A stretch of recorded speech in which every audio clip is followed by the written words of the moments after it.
Hello everyone! In this video, I'll guide you through streaming on Twitch without lag by fixing the most common issues. First, check your internet connection. A stable wired connection is always better than Wi-Fi for streaming.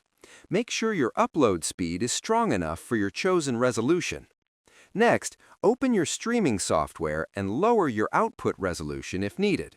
Streaming at 720p is often smoother than 1080p for most setups. Then, adjust your bit rate in the output settings. If your stream is lagging, reduce the bit rate until it stabilizes. Now, check your encoder. Use hardware encoding if your graphics card supports it, as this reduces CPU load.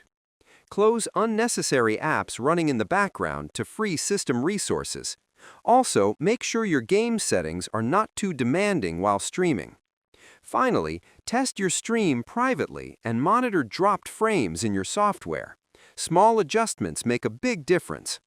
With the right balance of settings, internet speed, and system performance, you can stream smoothly on Twitch without frustrating lag issues.